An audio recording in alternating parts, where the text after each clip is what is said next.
지난 조기 대선도 그렇고 작년에 4월 총선이 근본적인 그렇죠. 화를 불른 원인입니다. 총선 참패 이후에 그 이전에 그냥 강서구청장 재보궐선거를 통해 가지고 국민들은 강서 구민들에게 대신해서 당신네들 윤석열 대통령하고 국민의힘 집권 세력들 크게 변화하지 않으면 내년 4월 총선에 우린 심판할 거야.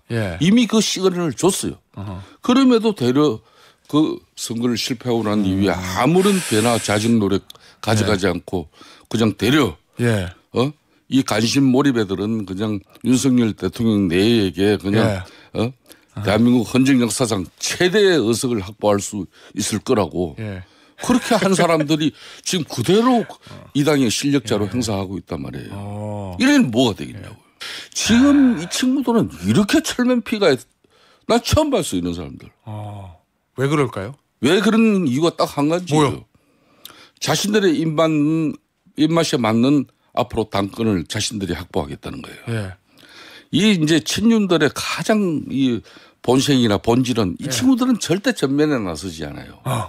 그 대신 자신들의 그 똘똘 뭉친 그 세력에 규합된 힘을 가지고 누굴 만들어요. 허수아비 당대표 예를 들면 그렇게 만들어 가지고 내년 6일 지방선거가 있는데 기초단체장이든 강력단체장이든 우리 입맛에 맞는 자신이 또 공천하는 그 기초단체장 당에서 별 무리 없이 그냥 공천해 주면은 그 사람 영남권에서는 당선될 거고 다음 총선에서 뭐 자기는 그 기반을 가지고 공천만 받으면은 배치 더 달면 아무 이상 없다는 거예요. 그러니까 정권을 이런 세력들인데도 뭔가 이게 자정의 변화를 갖다 전혀 꿈꾸지 않고 있는 거예요. 알겠습니다. 언제나 문제의 중심에는 그 60인이 있었습니다. 그렇습니다.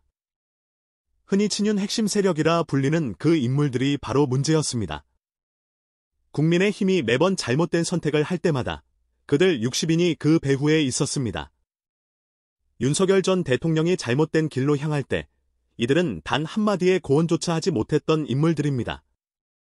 오히려 불법 계엄을 두고 계엄은 헌법이 대통령에게 부여한 정치적 선택이라거나 계엄은 문제가 있어도 대통령 탄핵은 반대한다는 궤변을 늘어놓으며 개혁을 외친 한동훈을 배신자 취급하기에 이르렀습니다.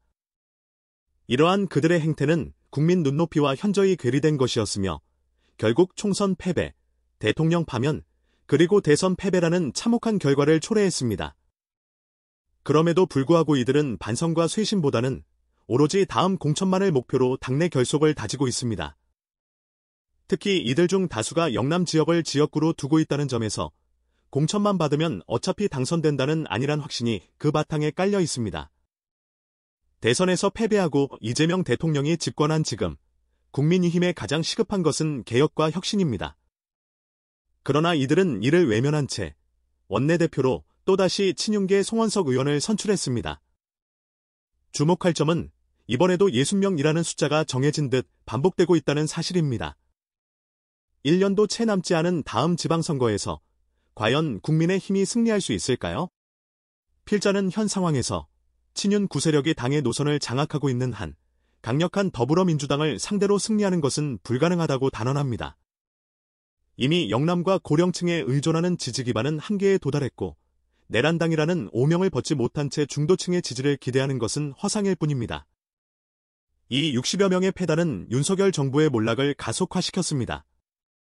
정권 초기부터 이들은 윤석열 전 대통령과 김건희 여사의 뜻을 받들어 집단적으로 움직였으며 2023년 나경원 전 의원이 당대표 출마를 선언하자 조직적인 린치를 가해 결국 출마를 포기하게 만들었습니다. 작년 전당대회에서는 이들 60명은 한동훈의 당대표 등장을 막기 위해 총력을 다했지만 민심과 당심을 등에 업은 한동훈을 끝내 저지하지 못했습니다. 그러나 한동훈 대표 체제에서도 이들은 김민전, 추경호, 김재원 등의 인물을 앞세워 끊임없이 분란을 일으켰으며 당대표의 정당한 권한 행사에도 지속적으로 제동을 걸었습니다. 각종 논란, 예컨대 디올백 사태에 대해서도 이들은 김건희 여사를 감싸기에 급급했으며 공적 책임에 따라 사과하고 문제를 수습하려는 한동훈 대표를 오히려 배신자로 몰아세웠습니다. 계엄이 선포된 날, 이들은 국회에서 계엄 해제 투표를 진행하라는 당대표의 지시를 집단으로 거부하며 사실상 불법 계엄에 동조했습니다.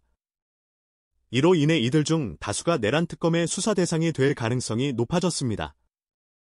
계엄 선포 당일 약 48명이 국회 본회의장이 아닌 여의도 당사로 집결했으며 국회에 있었지만 표결에 불참한 8명, 그리고 행적이 불명확한 몇 명을 포함하면 기묘하게도 숫자는 다시 60명에 이릅니다.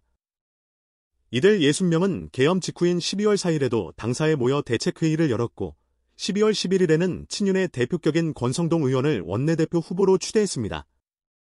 심지어 보수 성향의 조선일보마저 사설을 통해 이를 비판했을 정도입니다. 결과적으로 권성동은 원내대표로 선출되었고 서울신문에 따르면 국민의힘 지역구 의원 90명 중 59명이 영남권 출신이라는 점이 그의 당선을 가능케 한 배경이었습니다.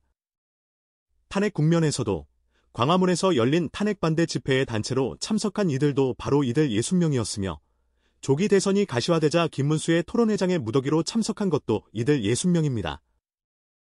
헌법재판소의 탄핵 재판 당시 기각을 촉구하며 릴레이 시위를 벌인 의원들 역시 이들 60명이었습니다.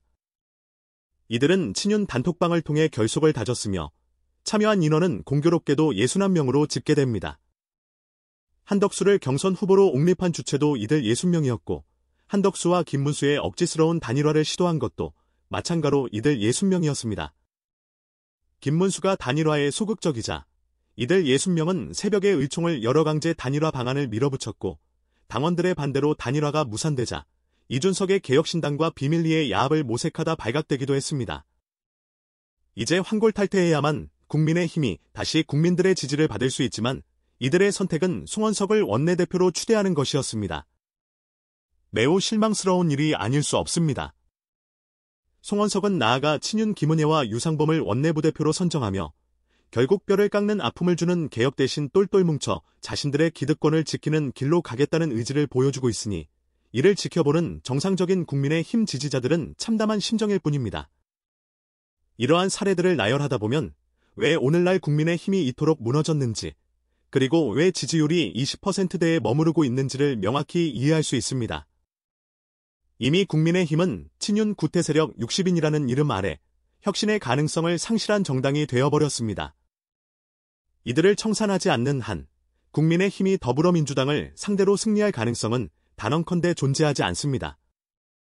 혹시 이 채널을 시청하시는 분들 중 아직도 윤호개인을 외치며 이들 친윤 세력을 지지하시는 분들이 계시다면 우리공화당이나 자유통일당과 같은 정당이 자신의 정치적 성향에 더 부합하는지 스스로 성찰해보시기 바랍니다. 이대로 친윤 구태세력 60명이 당을 장악하고 있는 한 대한민국 보수정당의 미래는 없습니다. 민심과 괴리된 국민의힘은 지방선거, 총선 등 향후 모든 선거에서 패배할 것이 분명합니다.